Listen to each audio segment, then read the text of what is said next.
Hi, everybody. This is Andrew with East Orlando Chamber, and welcome to How to Create Irresistible Offers with Will Perry. He is back for a second round, and what I want to do before we get started is do a few pleasantries, and then I'm going to hand the deck over to Will to take over from here. But with that today, we want to thank PowerNet, who is powering our webinar. They have IT services, phone services for you, and all of that. And then we also want to make sure that we're recognizing our trustees, which my PowerPoint keeps going, but Advent Health, Avalon Park Group, Avalon Insurance Services, Duke Energy, Fairwinds Credit Union, Great Florida Insurance of Hunters Creek, Orlando Health, Suburban Land Reserve, and the Orlando Law Group. So thank you to our trustees. Just a real quick piece of upcoming events. I'm just going to do this because I'm afraid I'm not going to get the screen back. But for those that are, we have a nonprofit roundtable on July 22nd that's coming up. And then this is our East Orlando District 5 debate will be on next Tuesday. That will be streaming live through social media. Check out our Facebook page. That is being shown all throughout. We've got all three candidates from District 5. We want to thank Business Force for being our presenting sponsor, the Orlando Law Group, and the University of Central Florida for also sponsoring those. So if you're in District 5 or want to hear about what our candidates are saying, we have a full-blown debate which will be televised and or streamed live through all of the different social media platforms. So tune in next Tuesday, the 14th, from 6 to 7 p.m. Check out our Facebook Live. So without further ado, Will, you're back. Fantastic. I like that. I like that hyped introduction there. I think we should be able to share the screen. Should be able to go from here. So, well, welcome. And I know you've had some great pieces here. We had a great webinar. Unfortunately, we had another technological error. So those that got to see the last one, we did not have it recorded, but we are recording this one. He is streaming it live. So we've got you here. Are you able to share there, or am I? Let me try that again. It didn't pull up the window for some reason. Maybe this is why. Can you see it now? What's showing on your guys' end? Are you seeing the StreamYard side, or are you seeing the actual? Seeing a white screen for you, just real quick. Blank screen. Blank screen. A blank white screen. We just tested it, but then I screwed them up by sharing my screen. So we're for 30 seconds here. So sorry about that, everybody. Yeah, I don't know what happened there. It says StreamYard.com is sharing a window. And that's what's showing on yours. It's a white screen. So you don't have my full presentation? We see a white screen. Interesting. All right, so I'm going to close it and reopen it. We'll try from there. Mo, any tricks that you can give us for that? Yeah, actually, so it seems StreamYard is sharing. Let's try this again. There we go. There we go. You got it. You need my help. There you go. All right. So one more time, not trying to drop the hype here, but Will Perry is back, and he is going to show you how to create irresistible offers. We're going to hold questions to the end, so just go ahead and put them in the chat box, and then with that, please feel free. We'll answer those and get to you. If we got to run over a little bit, we did that last time because we had so many questions. But Will, we've got a bunch of folks here from all over. So let's teach them how to come up with irresistible offers that we can share with our members and with our potential clients. So take it from here. I'm really looking forward to sharing this with you guys today. This is a spin-off component of our presentation from 2 weeks ago. So this next hour is really geared specifically directly towards you guys. Want to give you actionable tips and strategies that you can implement into your businesses. And even though I specialize in online sales, e-commerce, and online business, all of these strategies are applicable to just about any business, whether it's service-based, brick and mortar, etc. We're talking fundamentals that 9 times out of 10, many businesses are missing. And when we learn how to create irresistible offers, we're able to drive more sales faster. So I'm going to give you guys the tips and tricks and all the ins and outs of how to create irresistible offers today, as well as some examples. And we're going to do some things on the fly too. And as well at the end, if you guys want to jam for a couple minutes on how to create offers for your specific business, stick around. More than happy to spend a couple minutes with each of you and throw some ideas your way. So without further ado, I'm Will Perry, CEO and CMO of Reason. We're an Orlando-based ad agency, digital ad agency, and we specialize in digital sales. So everything we do is direct response oriented, and it's geared towards driving revenue online through digital marketing. So what we're going to cover today are three main topics, and then we'll kind of break all of these down. Why people aren't buying from you, what's keeping you from 2xing or 3xing revenue, and how to acquire more customers faster. So we're going to break all those pieces down into detail and hopefully save about 20 minutes at the end. Depending on what sort of flow I get into, I can tend to go very long-winded on stuff like this and just nerd out. So I'll try to be mindful of our time so we can sneak in some questions there too. So, and then who this is for. So if you are the CEO of an e-commerce brand, the CMO, the marketing director, or the marketing manager, or if you want to start an online business, all of this information is completely applicable to you. So you're in the right spot. This is going to be very informative and specifically for you. So, so why listen to me? Like just in 30 seconds, overall, I've been able to build quite a bit of notoriety and credibility for ourselves and for our brand. We've been able to generate more than $13 million in sales with the strategies that I'm going to share with you guys today. And it's just purely all comes down to execution. And so you guys can feel really comfortable knowing that this stuff works, and it also comes down to the implementation and following the steps in order to make these things happen. So these are strategies that we use every day to drive sales online and offline. And so I have 100% confidence that they would work for you. Here's just a couple of brands that we've worked with. We're Facebook marketing partners, Google marketing partners, Shopify partners, Klaviyo partners. We've been recognized by Agency Spotter in 2019 and 2020 as a top ad agency. And we've probably consulted, I don't even know at this point, probably 200 more online businesses. So the good thing about that is that we are able to see cross industry, and a lot of businesses have a lot of the same gaps and obstacles and challenges. And that was the reason for sharing that. And so without further ado, let's just kind of dive right in. You guys might remember this slide from 2 weeks ago. One of the core common problems that most businesses have is they lack a unique and compelling sales message. Whether you're a service-based business, maybe it's on the IT side, like you guys, Mohammed, and you guys want to learn how to get more leads. We need to refine that sales message and create an irresistible offer that gets more people into your sales pipeline. We're going to touch on how to do that. You could be a coffee company like we had from 2 weeks ago as well, where it's a super competitive space, kind of saturated, but at the end of the day, if you create a unique and compelling sales message and an irresistible offer for people to try the product, you will be able to again, fill your sales pipeline. And these sort of strategies are what I love about what we're going to talk about today is especially in super competitive businesses. Like just think law firms, think lawn care services, think IT, right? Where there's thousands, maybe even hundreds of thousands of competitors throughout the US. But if you get your sales process right, so much of what we're going to talk about today has more to do with sales process than it necessarily does with marketing. I'm a huge believer in the cross-section of sales and marketing and using marketing for the sales process and vice versa.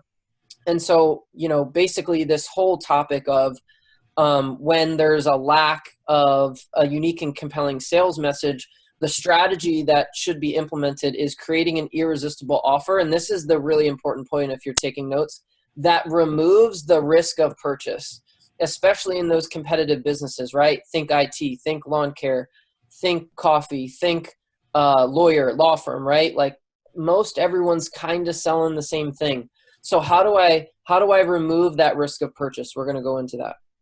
So, and building off that previous slide, if the message is bad, the marketing will fail. Ryan Deiss is someone that I kind of look to as a mentor. He's the CEO of digitalmarketer.com. Digitalmarketer.com is basically like an online training, call it university. So you can get digital marketing certifications. They basically sell education, right? So the strategies that we'll even touch on today, Ryan Deiss used to build Digital Marketer into a $100+ million company. These are tried and true methods that work in just about any industry. So I want you to really think about this as we're kind of going through, because the common theme of if the message is bad, the marketing will fail. You know, think about how many times, you know, as a business owner, we've thought to ourselves, oh, well, Facebook ads don't work, or Google ads don't work, or website's not working, or social media posts aren't working. It's important to really point out that Facebook ads and Google ads and social media, these are vehicles, right? It's a billboard. It's a place to display a message. When the message is bad, of course, the Facebook ads will suck, the Google ads will suck, the billboard will suck, the social media will suck. And so what we're going to talk about today is how to improve that message and how to get people taking action, which is the name of the game. I'm not big on brand awareness and all the things and wasting your time doing a bunch of activities that don't generate revenue. I'm all about how do you create a hook that gets someone interested? How do you tell them a story that solves their problem, and how do you get them to buy? That's what the core elements of direct response marketing are. And especially for, you know, unless you're Google or Apple or Starbucks, none of us have billions of dollars to invest into brand awareness in order to generate frequency for our company in non-competitive, or I should say in super competitive markets, right? Unless you're Morgan & Morgan, right? So there's a good example of that. So the kind of carrying that forward is that with the messaging, and this lends into offer creation, is that all of your messaging throughout your marketing, again, whether you're in IT, in law, selling products online, your marketing message needs to help your dream customer establish a new belief. If they do not establish this new belief, they will not buy. Another way to think of this is that when you sell hope, people take action, right? Like if you have a kidney stone and the doctor's like, hey, I can fix that for you, you have hope, right? You're willing to do whatever it takes to solve that pain or to solve that problem. And so getting people into your marketing funnel, into your sales funnel, into entry points in your brand, whether it's the website, the email list, your ads, your social media, etc., the message and the hook of the compelling reason why someone should pay attention to you is how we get this process started and helping them establish a new belief. Because when they do establish a new belief, like I'm doing with you guys right now, I'm challenging your beliefs and we're digging into creating some new beliefs.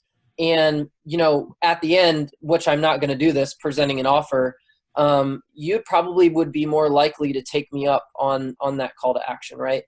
And so what's really important to point out here is that your product and your service is not your offer. So if you sell a widget, that's not your offer. If you sell, if you're a divorce attorney, that's not your offer. Your offer is how your product and service solves my problem, and most importantly, based on my level of pain and perceived risk. So how this relates to creating a promise. You guys have probably heard, like, what is your promise? What is your why? Or what is your unique selling proposition? These are all cliche terms that, you know, if we've been in business for a while, we've probably heard at one point or another. The problem with most small and medium-sized businesses is they create their marketing message based on what makes their brand so great, right? So we're the best because XYZ, complete the sentence. when instead, how do you create a marketing message that speaks directly to your consumer, right? So how do you basically develop copy or say things that are more important to your consumer than are important to your brand and what you want to push? This is what's called a push and pull strategy. So instead of pushing your agenda onto your dream customer, I want you to pull them in based on their wants and desires.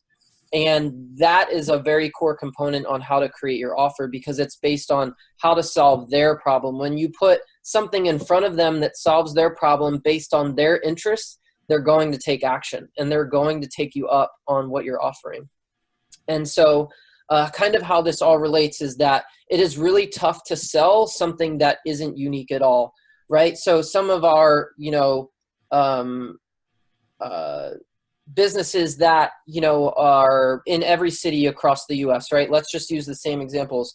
Lawn care, AC and heating, law firms, IT companies, right? Like, it's hard for the consumer to tell the difference between ABC company and XYZ company. So if you understand that dynamic, that it's hard for them to tell the difference between ABC and XYZ, I think I have this. Okay, it was one more ahead. What if you just made it really freaking easy for them to buy from you, right? Stop making it so hard for them to buy from you. So we're going to talk about how to do that, because the more expensive the product, I wish I had these slides reversed, but the more expensive the product, the longer the sales cycle, right? So if you're selling $1,000 a month managed service, probably a 60, 90, even 180-day sales cycle at times, unless you're really freaking good at sales, which is possible. And you could probably sell that in 1 or 2 sales calls. But the more often than not, the more expensive the product, the longer the sales cycle, right? So if you've got this long sales cycle and you've got this expensive product and you add on top of that, there's a lot of other competing businesses in this space and it's saturated and it's super competitive. How do you just make it really easy for someone to buy? And so that's what lends directly into this topic that we call the value ladder. The value ladder is not a philosophy that is something unique to us. Russell Brunson, who is just a legendary digital marketer who's learned a lot of things from Dan Kennedy, who you can see this quote here at the bottom, teaches this concept about the value ladder. So the value ladder, and then what I've done differently with the value ladder is I've added difficulty in terms of steps. So think of blue as cool and easy, and think of red as hot and difficult. And I'll explain that, and that'll make sense. It's 10 times easier to get someone to come in through a lead magnet offer.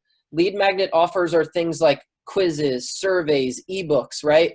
It's super low risk, but it's high converting, right? These lead generation strategies are used in service-based businesses all the time, right? Like, think about software companies that do free demos or things like that. These are more lead magnet offers. It's super low risk, but I get people into my funnel. Where most people fall short is they don't know how to upsell from the lead magnet offer.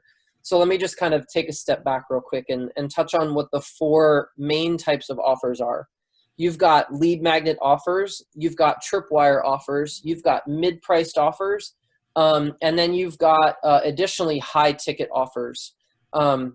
So lead magnet offers are going to be, again, those quizzes and those surveys, those ebooks, ways to get people onto your email list, ways to capture an email address, maybe their phone number, and then you can work your sales process, whether it's setting up a discovery call or whether it's getting them into your CRM, whether it's Infusionsoft, Salesforce, HubSpot, whatever it is. If it's on the e-commerce side, whether it's Klaviyo, MailChimp, and then you nurture them. You indoctrinate them by giving them information that solves their problem, and then you turn them into a lead.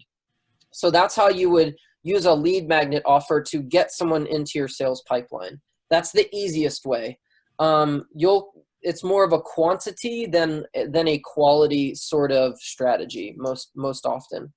Then you've got tripwire offers. Tripwire offers are typically going to be in that $1 to $29 price point. The goal here is basically getting someone psychologically to bring intent into your marketing process, right? It's, again, a low risk sort of action from the customer. So think like, for example, going to McDonald's, where it's like they do 2 for $5, right? Tripwire offer. Their whole goal with McDonald's or any other sort of fast food chain is getting you to buy frequently. So they want to give you low risk offers where, you know, you'll continue coming back. And so continuity there is the name of the game. And so if this was, let's try to think of something on the fly. Let me actually not get ahead because I have examples in a few slides ahead. So Tripwire offers are typically going to be $1 to $29. It's easy for someone to take you up on a Tripwire offer. And this is an amazing customer acquisition strategy where you can acquire a lot of customers very quickly. Now, a mid-priced offer is more of like, I wouldn't call it a little bit more of a premium type of product, right? Like most of us will kind of think about that purchase decision, you know, before we go spend $50 to $150. Like it's not going to, most of the time, it's not going to be something where we just, you know, on the spot, you know, we'll buy it. More often than not, you know, you're going to think about that purchase just a little bit more than you would spending 5, 10, 15, 20 bucks on something. And so the reason for pointing that out is there is some risk to the consumer of making this purchase. Like, for example, I just bought a new pair of Costa sunglasses like last week. Costa sunglasses are kind of more of a premium brand. I think they were 160 bucks. You know, I had been looking at them for a little bit of time now, and I was like, you know what, I'm going to go ahead and get them, right? So my sales cycle was a little bit longer. A little bit more of a high-priced offer, but I was lower converting. It took me longer. I had to get warmed up, and that's where we kind of call these traffic temperatures. So blue being cold, orange being warm, red being warm or hotter, and then red being super hot. And your most expensive product, the best person to sell that to is someone who's already buying from you. So if you have, you know, if you do a $10,000 phone install, I think we had a phone tech company that was joined here today. The best person to sell that $10,000 or $20,000 install to is somebody who's, you know, is buying a $20 a month service for you. Just for example, it would change everybody's business if they created easier entry points into the brand, if they truly had an upselling strategy. All of this is designed off of an upselling and cross-selling strategy so that you can continue to increase revenue and get more frequency out of the customers that you're already getting. So this portion was super important because these types of offers are really going to lend into where do you want to bring customers into your company. Now, you can absolutely just straight up sell a high ticket offer, sell that, you know, $997 program, sell that $10,000 package or whatever it is, but the conversion ratio of that sale is going to be significantly lower. And if you're in a competitive environment, people are going to be shopping based on price, right? So if I can get this phone install from ABC company for $7,000 versus getting it for $5,000 from XYZ company, and I'm not really seeing the differences, which one am I going to choose? Most often, the consumer is going to choose the cheaper option. And so in those competing spaces, if we can find different ways to bring people into our sales pipeline, we can then upsell them into higher priced offers. So that was the reason for being a little bit long-winded there on the types of offers, because it's both marketing and sales process at the same time.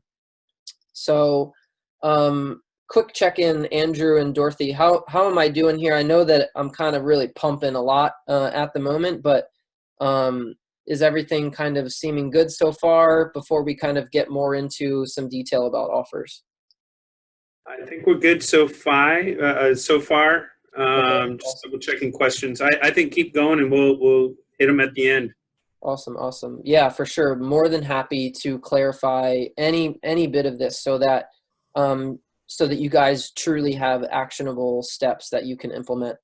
So to kind of expand on the offers, I've created what I call the offer creation matrix. It's basically a spreadsheet that gives you a guide. So feel free to screenshot this or take notes or what have you, so that you can have a guide on making decisions easier. I'm so for making things efficient and easier so that there's less guesswork in the process. So a lead magnet is typically going to be free. It's going to be high converting. More than likely, you'll be able to convert upwards of 30% of traffic.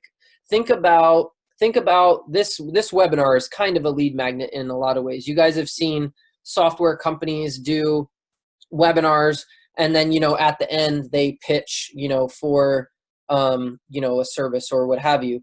But let's say the email list has 1,000 people on it. There's a high probability of those people on the email list are going to take up that offer. It's higher converting, it's low risk, and more often than not, this is a list building strategy. Again, think those ebooks and things of that nature. Then you need to really nurture that prospect. Number two are those tripwire offers. Again, typically in the $1 to $9 price range, but even as up to $27. So there's a little bit of wiggle room there. It's not an exact formula, but these tripwires are going to be higher converting.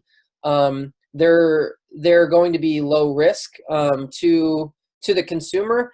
And something that I think will really help you guys is if the competition is high and the product is not transformational. And by that, I mean super different. If it's not the iPhone in 2005 or whenever that came out, it's going to be hard to acquire customers here. So why not use a tripwire offer that makes it easier to acquire those customers? So that's how you can implement tripwires into your sales and marketing process. Mid-priced offers are going to be a little bit more risky. They're going to be lower converting.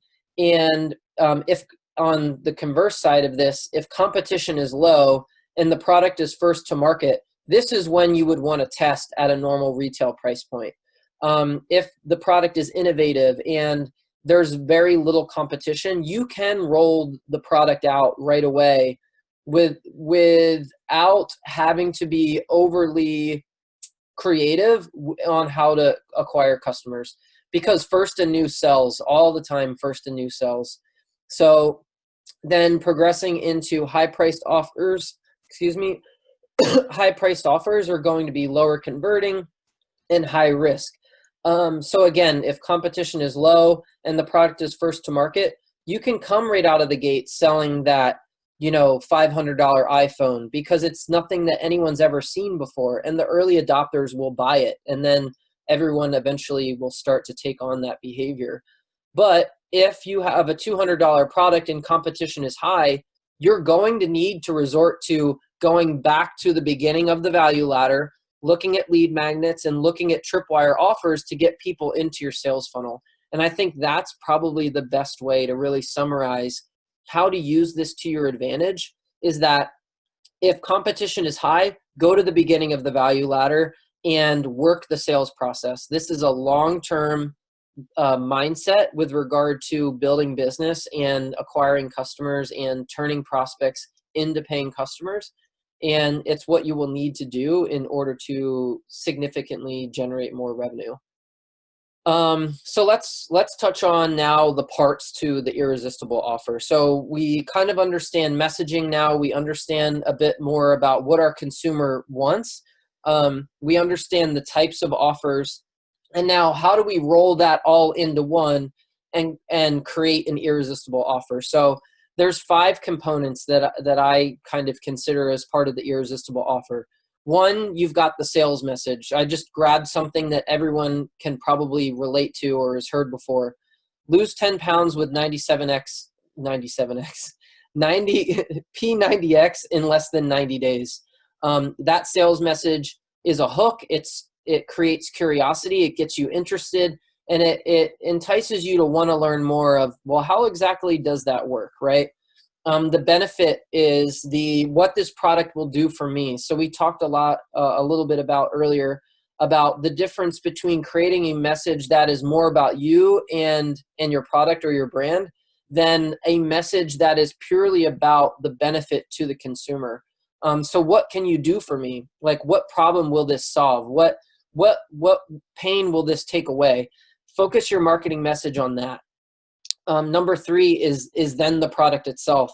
You know, I know so many of us fall in love with our product and our service, and we believe and we know that it can help people, but we never find out a way in order to share that with the world, maybe is a good way to put it. And we're so blinded most often by the features of our product that we neglect these other 4 areas. And this is the difference between earlier of your product is not your offer. Your offer includes the product, but it is not only the product.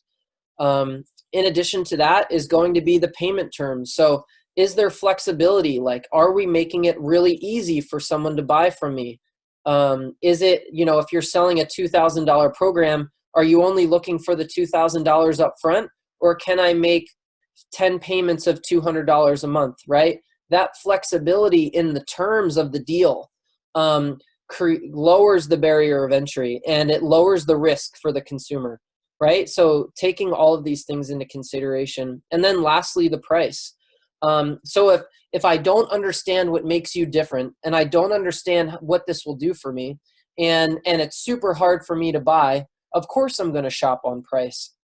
However, if I understand what this will do for me, and there's flexibility for me to get on board, and it's at an affordable price, or at a price that I understand because I see the difference between ABC company versus XYZ, I'm going to take you up on that irresistible offer, and I'm probably going to buy from you.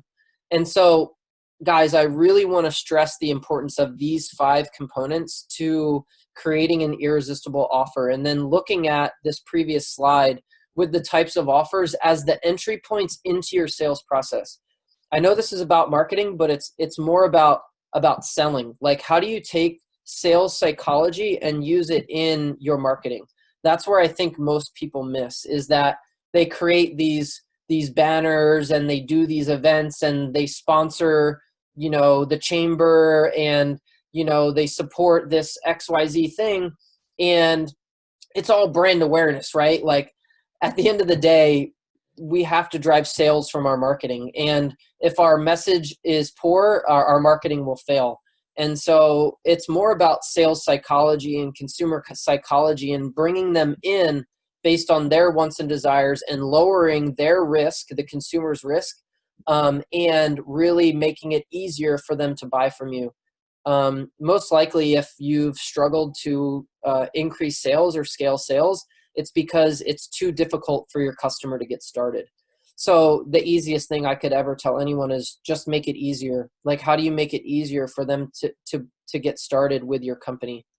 So let's create some examples. So I literally created these examples like 45 minutes before the presentation. And the reason that I share that is that this does not have to be difficult. It can be easy when you start to get into the practice of creating offers. It can actually be fun. So I created this one because I knew that we had two coffee companies from last week. I think we can all agree that selling coffee is a highly competitive space. It's kind of saturated. There's a lot of companies out there doing it online and offline. But instead, if we really love the aspect of selling coffee, and we love our brand, we love our coffee, again, how do we reduce the risk of people buying our coffee? How do we make it easy to buy? So I created offer number 1. So how easy would it be for me to try Black Bean Coffee Company if I got my first month shipment for free, and all I had to do was pay $9.99 for shipping, and then I could cancel anytime? Remember, continuity is the name of the game. So make it easy. We all want reoccurring revenue in our businesses. how do we just make it easy for someone to get into our recurring revenue model? You know, because if there's 15 coffee companies out there marketing coffee subscriptions, how do we just make it easier for someone to come into Black Bean Coffee Company? Offer number 2, this is what I call a 3-option offer. An example that I remember from a book that I read a really long time ago was, let's say that you were going to the grocery store and you were doing a demo and a tasting of different jellies and jams, you know, that you had. And on the first example, you only displayed 6 options for someone. You know, maybe you had blackberry and strawberry and grape and peach and mango and all the things. And you just showed these 6 different jellies. You allowed someone to taste them. The buying experience in this scenario would be much less overwhelming than if in scenario 2, there were 20 different jellies and jams to try. Like, how much more difficult would that decision be in order to make that buying decision where there was 6 options versus 20 options? And so this 3-option offer that I call it is more of this is a very modern day digital marketing sort of strategy where you would actually create what's called a sales funnel. So instead of using your website, you would actually create landing pages that were geared towards selling. Think like advertorial in a way, where you present the problem, you agitate the problem, and then you present them a solution. And then you give them 3 offers in order to buy. You know, hey, you could try Black Bean Coffee Co. and get 15% off your first purchase. Or you could buy 3 bags and heck, I'll give you 1 free and you'll save 30%. Or heck, if you're even willing to buy more, and you buy 5, I'll give you 2 bags and then you'll save 40%. And so going this 3-option offer route is what actually helps make your digital advertising a bit more profitable, because you're covering more of your expenses up front by getting people to buy more product. The only downside to this is then the sales cycle is longer before they return. So you can either protect profit up front, or you can make it easier for someone to experience your product. So that's an example for a coffee company, a physical product that could be sold online. Now, here's an example for a service-based business. So I think we can all agree again that lawn care services are one of probably the most competitive spaces in terms of building a business. So I created 2 offers. What if, so we all know it probably costs $25 to $35 or $50 to get the lawn mowed. But what if ABC Landscape Company said, hey, you know what? Like, we feel so good about the service that we provide that in all of our ads, we're actually going to say, hey, first service free. As someone who would probably be moving into a new house or something like that, and I saw this ad, I'd be like, man, that sounds easy. Like, I'll give ABC Landscaping Company a shot. So then ABC and his team come to the house, they give me the free service and they're like, hey, Mr. Perry, if you thought that your service was satisfactory today, we offer 2 different options that, we could help you with this service monthly. We could either do 1 time per month for $35, or we could do 2 times per month for $50. So if we think back to our value ladder strategy, the tripwire, right, is the first service is free, or first service for $10. Then I'm selling them on my mid-priced offer, and I'm giving them a better deal to spend a little bit more with me. And I'll say, heck, you know what? I'll give you a little bit off if you do 2 cuts per month on this $50 option. And then we're getting into that continuity program. So we took a very difficult business that is super competitive. We made it really easy for someone to enter into an engagement with the lawn care business. And then we upsold them into the continuity program and gave them an offer again to stay on board.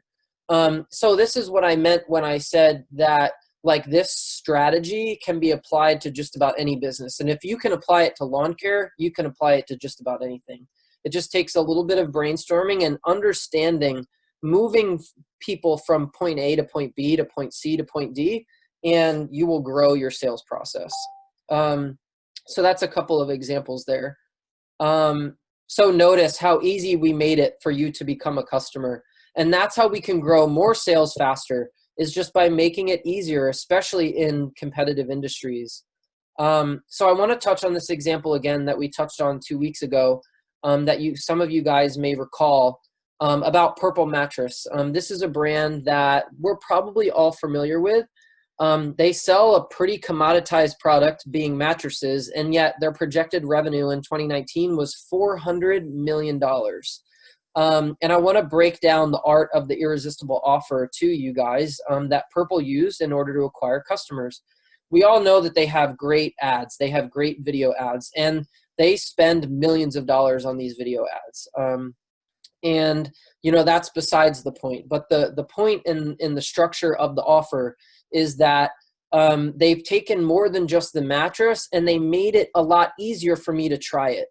They took a unique sales message where they said, you're going to spend 3,500 hours in bed this year. Why not make them extra dreamy with Purple Mattress? Okay, cool. I'm kind of interested. And then when I show up at the Purple Mattress store, or wherever I can buy Purple mattresses, they're like, hey, you know what? Not only do we think that we have the best mattress, we're going to give you free sheets and a premium sleep mask when you buy our mattress, which is $150 value. $8 value. We're going to give you a 30-day free trial. So if you don't like it, we'll give you 100% of your money back. And we're also going to give you free shipping and a 1-year warranty. So how much more likely would you guys be to take Purple up on their offer, knowing that you probably can't really tell too much difference between the Serta and the, what's the one I have? Sleep Number and the Purple mattress? They know that you need to try it. So if they make it easier to get that mattress into your home, they know that the probability of you returning that mattress is pretty unlikely.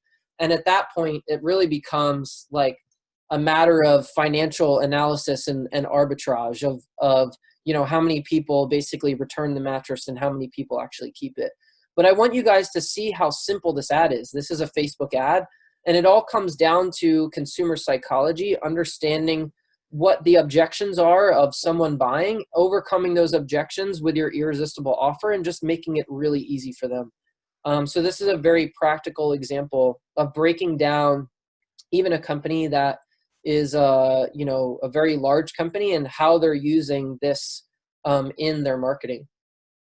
So, and the reason that I point this out is that Dan Kennedy is like seriously a legend, direct response copywriter and digital marketer that many of today's modern day marketers have learned from. We talked about Russell Brunson. We talked about Ryan Deiss. All of these guys studied and learned from Dan Kennedy.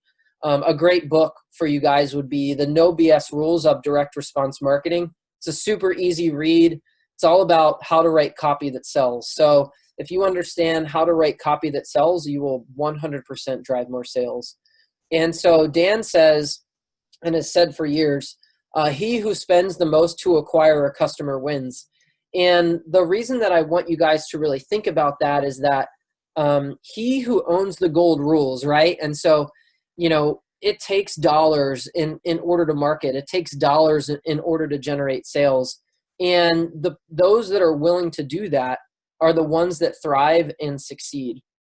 And so, you know, I want you to think about, what if you acquired 100,000 customers on a $9 product and then upsold 20% of them into a $49 product? Like, how much would that change any one of your businesses, right? Just by implementing a tripwire strategy into the business and then having a sales process that allowed for them to make purchase number 2. It would probably change the financial landscape of every company that's on this call. And maybe some of you are already doing this and you're already aware of it. But then you could sell the people that bought the $49 product into the $1,000 solution.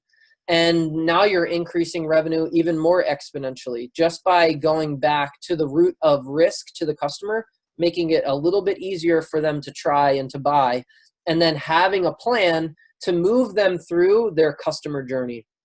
So that's that one piece. But from what I have found, the reason that most of you won't do this, and from what I've gathered, and this is also from my own personal experiences in my own business and my own investments in business ventures and things like that, is that we get too short-term focused. We're so focused on making the one sale right now because we need the money, or we need it in order to help our company survive and thrive.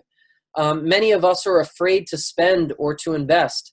Many of us even have personal mindset obstacles and challenges towards money. Maybe we don't feel like we deserve it, or maybe we don't feel like we're capable of it. And a lot of us don't feel like we have the money in order to invest into the marketing that ultimately will allow us to build a 7 or 8 figure business. But how I would challenge you guys today is that, not everyone has the money. So how do we find ways to go get the money? There's always ways to go get the money, whether it's a small business loan. There's, in the digital advertising world, there's companies that provide lending for ad dollars and things like that in order to fuel growth. There's ways of getting investors, there's ways of getting capital. And so if you have desires of building a 7, 8 figure business, or even $100 million business, it all comes back to building the sales pipeline and making it easy to acquire customers faster so that you can move them into purchase number 2 and purchase number 3 and purchase number 4. But remember, the more competitive the industry is, the more saturated it is, the more capital you're going to need in order to grow that business, to market, to acquire customers. And that means that the growth is going to be significantly slower. However, if we speed that process up by making it easier to acquire customers, we'll drive more sales faster. And that's pretty much what I had for you guys today, because the name of the game is continuity. And we should be focusing on upselling and cross-selling and getting our customers to buy from us again and again, because that's how we're really going to build profitability from our marketing and into our businesses, by implementing this model and implementing these strategies into our business. So that's pretty much it, guys. And I just want to remind you of the value ladder and the different types of offers. And like I said, I'm more than willing to jam with a couple of you for a couple of minutes each and chat some offers and give you some ideas that you can use, or even help you problem solve some of the things that you're working on right now. So that's all I got.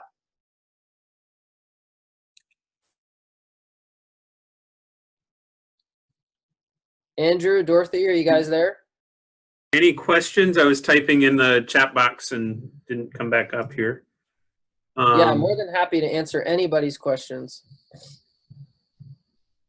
I like the fact that you kind of talked about the tiers and having different kind of levels. That made really good sense on different pieces there, and how the value add changes and how the lead magnet goes from there.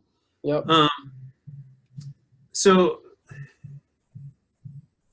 solving, how do you figure out, or how do you back source?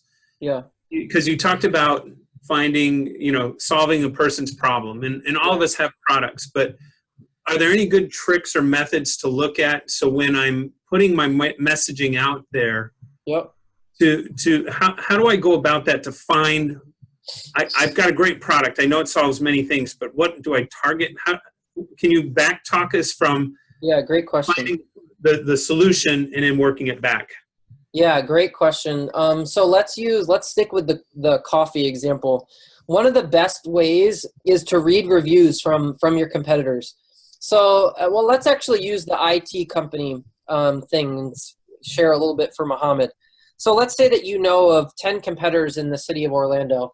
If you go read all of the Google reviews of all of those 10 competitors, you're going to find out probably most of the objections that people have about buying IT services. Maybe they're going to say things like, oh, ABC IT company servers were way too slow. So then you could overcome that objection by saying, we have the fastest servers of any IT company in all of Orlando. Boom, overcame that objection. Number two, you could, maybe the managed service fee is way too expensive at $3,000 a month. Okay, you know that pricing is an objection. Maybe it's that they only service Mac or they only service PC. So you could say, well, I'm willing to offer PC and Mac, right? So now you've made it a little bit more dynamic for that business that is not solely focused on just one platform. Or you might find like, oh, their ABC IT company's customer service was terrible. So in all of your marketing messaging, you could say, oh, we have a 4.9 CSR star rating from, Power IT Pro USA, right? And you could overcome that objection by through your marketing message of sharing with them how you have premium customer service. So there's all of these different ways where, the simplest thing, just to recap, is go read the Google reviews from similar products and similar services, whether it's on Amazon or on Google or on Facebook. Go find out, go read all the 1, 2, and 3-star reviews and see what people didn't like.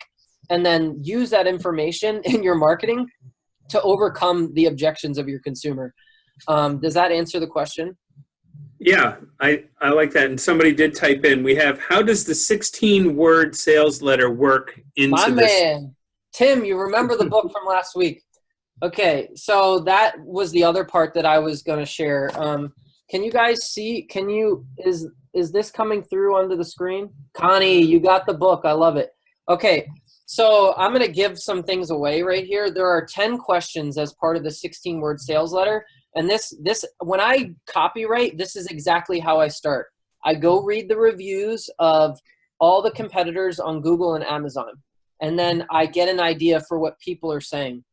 Then I literally write out these 10 questions onto a piece of paper. So follow these 10 questions with me. How is my product different from everything else I've seen? So I want you to answer that question in 10 different ways, minimum 10 different ways. If you can only think of 3, think of 7 more. What's in it for me? Again, do the same thing. 10 different ways of what is in it for me to buy your product. And then I'll just go through the other 7 questions or 8 questions. How do I know that this is real? What's holding me back from taking action?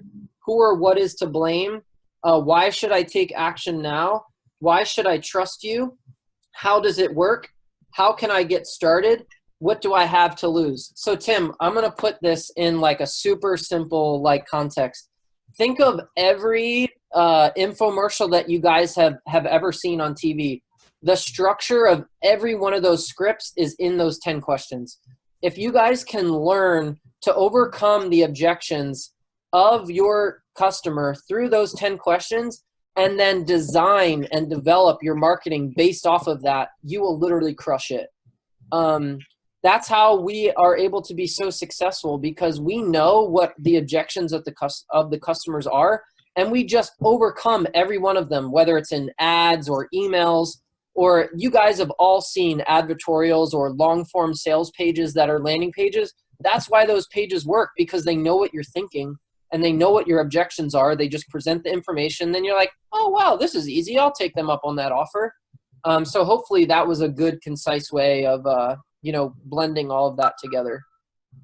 So do me a favor, because we've got some other new people that are on the call today. Show the book and what you recommended for everybody. Sales letter. This is probably the most expensive, 87-page book that you could possibly buy.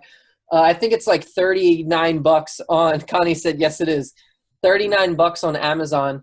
But the author of this book, Evaldo Albuquerque, was a copywriter for a company called Agora Financial. I know many of you probably don't know what Agora Financial is, but Agora Financial is call it a marketing company that is a publisher in the financial services space. So long story short, they publish information on stock trading and talk about a topic that people are highly skeptical about. But Agora is a more than $1 billion company. And Alvaro was actually a copywriter for Agora Financial, and I think he's done something, I don't know if the exact number is more than $20 million or $100 million with his sales letters. And so this formula is something that you guys can follow. If you follow the formula and just implement it into your social media posts and into your emails and into your ads and into your website, you're going to convert more traffic. You're going to drive more leads. You're going to generate more sales. And so that's how you can kind of tie all that together. Nice. And then you throw that offer thing in there, and it's just the cherry on top, right? So you follow the 16-word sales letter, you make an offer, and then people take you up on it. Very true. Let's see. Any other questions coming through? Tim, did that help?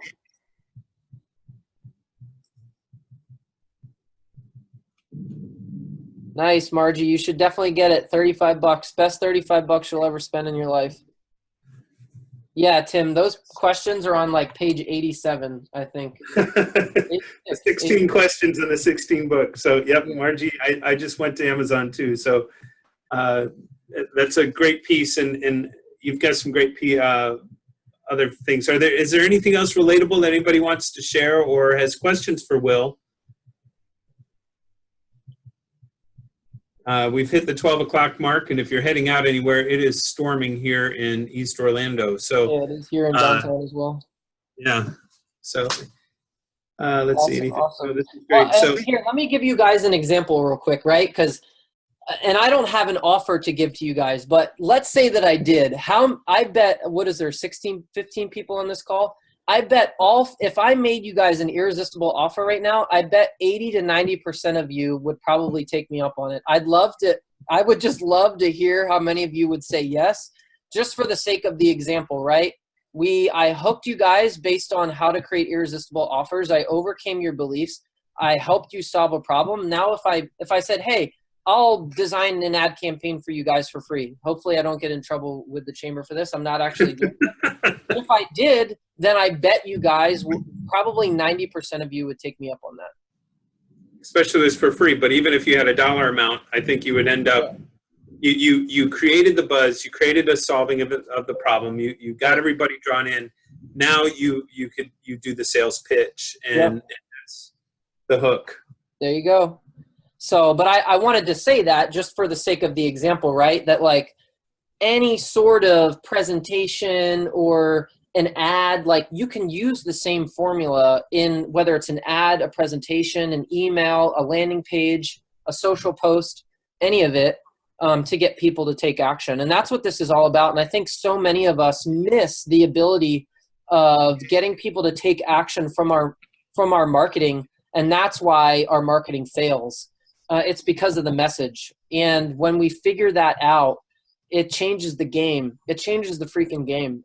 Marketing has become so easy now because I know these formulas and I know these templates and I know what works, and they work every time, almost every time. Like there's obviously obstacles and challenges with every situation, but what would you say is your close rate when you guys put an offer out or do something for your company? Honestly, and I don't mean this arrogantly, probably 80 to 85%. So I think anybody on this call that if you would have a close rate of 80%, I think you would have, everybody would jump at that option. It would change the business, completely change the business. I do come from, I'm a very unique in the sense that like I learned high ticket sales prior to starting the agency, and then I had to relearn it based on like my industry. And then I learned how to bring, I'll give you guys an example. The entry point into our sales process is doing a free audit. So we get a lead, we do a discovery call. The only goal of this discovery call is to get people to commit to the free audit. On that free audit, I'm literally uncovering every layer of their business. I'm peeling everything back. And then I create this 40 to 50 page presentation. I do the presentation for them, position myself as the expert, tell them all the problems that I will solve. And then usually at the end of it, they're like, well, how do we get started? And then we schedule a proposal call. I go over the proposal and we pitch $5,000 and $10,000 retainers. Like literally that's the exact process. So if somebody has a product they're selling, just like go back to Connie, for example, she's got a number of things and she's got restricted with what she has. The CBD. so she's solving, she needs to go back and then look at what products are, what are the people's problems that her products can solve. So if it's a medical condition or soreness or illness or whatever it may be, and then look at competitors that are out there that may not have the highest quality product that she's selling. She's selling a A grade at a premium price where there might be B and C grades out there. So, but people just, I don't mean to be rude, but people don't understand the difference between Connie's A grade and the other company's B and C grade, right? They don't get it. They don't understand that until they try it. So what's the difference between what Connie's selling here and what you can pick up at the local gas station that says we have CBD? Right. So they don't understand that. They don't understand the difference. They don't understand the differentiation. So how do we just make it easier for them to try Connie's product? Because if it truly is a premium grade, like, just get it in their hands, right? This is a competitive industry right now. It's highly saturated. How do we just, if they love it, they'll come back. The product speaks for itself, you know? So let's make it easier for them to buy from you the first time, you know, and then, you know, focus on getting them to buy month after month. Great. And then if you have something like what we had with, I think Peter's still on with Coffee Cravings, he's got the coffee maker, coffee machine, which is a high ticket amount. So now he's got to really find what solutions he's making on his coffee machine, because he's now at the top tier. Let me see if I can make sure that this pops back. He's at not this mid, but he's at the high level value leader of what he has. He has a very high premium product, correct? Because it's a high ticket number. Super long sales process. Yes, what we need is just to get the machines in so people try it free. Yeah. And when I can get them in, which is enormously difficult, then people love it. Right. But to get the machines in is like pulling cheese out of the moon. Yeah, for sure. And business is as rough as it has ever been. But I mean, we have the machines that we maintain, we sanitize, we clean, we refill, we do everything like you have a little Starbucks in your business. Mm-hmm. And still, just to get people to talk to you about being allowed to let them have free coffee for everybody, their staff, their clients for a week, is, I'm doing something wrong. That's why I'm on every seminar to try to find out what is wrong with me, because I think it's crazy. Like you say, if you give a good offer, everybody would say yes. They're saying no to me. Yeah. They just don't want to talk about it. It really has a lot to do with the sales process. And getting that entry point into the business, right? And so, you know, you might have to design a new service in order to get in front of your ideal customer. I'll give you a specific example, because I had to do the same thing with the agency. For a really long time, we got tons of leads. Like, I could run Facebook ad campaigns and get dozens of leads a day, but they weren't the right qualified lead. Those qualified leads were fewer and further between. So we did that for a really long time, and we said, you know what, I spent tens of thousands of dollars like on this stuff. And then I said, you know what, like, we're just not getting the type of lead that we really want. And we had to go back to the drawing board of realizing what our dream customer was. And our dream customer is an online business that is already spending $15,000 a month on Facebook advertising. Because what does that do? It removes all of the startups. It removes all of the people who are scared to spend, and it removes a lot of the guesswork in the beginning, right? So I had to say, you know what? I can't take these on anymore. And so what we did is we created a new entry point into the company. Since that time, we've partnered with 2 financial lenders. This goes back into the presentation. We've partnered with 2 financial lenders that actually give capital for ad spend to companies who are already spending. Like, could it get any better than that, right?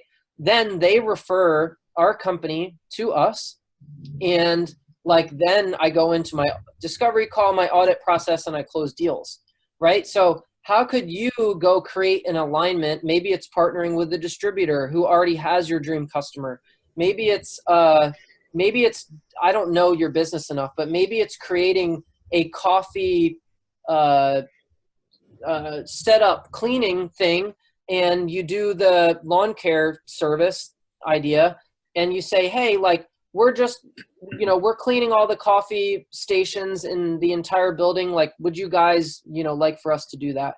Then you do your thing. You don't pitch them or anything. Then as you're getting ready to walk out, hey, by the way, like, we do this monthly. Like, would you guys be interested? So I know that's like super loose example, but it all comes down to the sales process and understanding the fact that you're getting a lot of objections up front. So you've got to creatively think of a way to make it easier to get in front of the person that you're trying to sell to. And when you figure that out, you will start closing more deals. I hope so. Right now I'm running a 2-week localized TV commercial. Yeah. In addition to about 2,000 emails.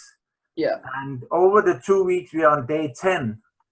I have not gotten one email or one call. And we have 641 showings of our TV commercial. We have a professionally made video. Remember, if the message is bad, the marketing will fail. Well, that's true. But I think the message is good. Everything is free. Just drink the coffee and be happy. Don't take this the wrong way, Peter, right? But nobody wants it. Like, why don't they want it? Yeah. That's what I'm trying to find out. Yeah. Because the people who has it love it. Yeah. So probably some more things to dig into there. But overall, you'd really want to take this presentation and apply it to your presentation. Something is not resonating there. You're not reaching your target customer. Just running a generic TV ad is not getting to your target customer. No. I want you to do an exercise where you literally list out 100 companies that are your dream customer, and then figure out a way to market to them. Yeah, that's what I'm doing. Yeah. And maybe it's cold calling. Maybe you guys need to cold email every one of them personally, and then you have a sales assistant reach out to every one of these people and just direct email. And then they follow up with them a second time, and then a third time, and then a fourth time. That sometimes is the process that is needed in order to break through into the sales pipeline. Yeah, what has worked is sorry. There's no more difficult sale than the sale that I used to make prior to this business. I was in the junior golf academy business where it was basically a boarding school for junior golfers. Like, kids would come from all over the world, from China, Japan, Canada, South America, etc. And my job was to sell parents over the phone on sending me their kids, right? So you've got to build a tremendous amount of trust. It's a multi-step sales process. Sometimes it took me 6 to 12 months to close those deals, right? And I also did all the marketing to get them to the point of the phone call. So it was like, there's some patience that goes into that. There's sales process that goes into that. There's repetitiveness and not giving up on following up with these people and getting them to take you up on that offer. Because if it is super easy for them to try it, they're not understanding why it is that they need to try it, which means that the message is bad. Okay. So I get it. That'll help. It's true. The only thing that has worked is go business to business personally. Yep. That does work. Yep. I mean, it's a lot and you have to visit a lot, but that works. And right now, you can't do it with the virus. Mm-mm.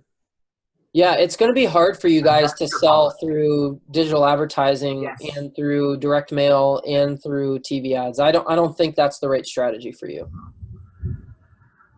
Well, that answer is it, because that's what I know. But I just thought there must be a way, but it doesn't look like I can do anything but cold calling. Yeah. Thank you. You're welcome. All right. Do we have any other questions? I know we've gone an extra 15 minutes for folks, but Will, we really appreciate you. You're welcome. You're welcome. Nobody has Hopefully it was anything helpful. else? Yep, and I think we're trying to work out one more knockout on a series. I'm not sure if we have something for you, but if so, we will make sure we post that. I know we discussed it before, so if there's one more add-on we can do for this for everybody, but I really appreciate. We do have got a couple more messages here popping in, but everybody's saying thank you. You're welcome, everybody. Hopefully, it was helpful. Yeah. Well, thank you, Will. It's great to see you again. My Stay pleasure. healthy, well, and For sure. tip is go grab that 16 word 16-word sales letter. I need to start collecting a commission on that thing because I've been telling too many people about it. But hey, it's a great read. I really recommend it to everyone. You need to do an Amazon bookstore. For sure, for sure. All right. Well, Awesome. thank you all. Thank you, everybody. We appreciate it. We'll catch you soon. We've got lots going on. Just check the EOCC calendar for what we've got coming in. Thank you again for your time. Have a great rest of your week.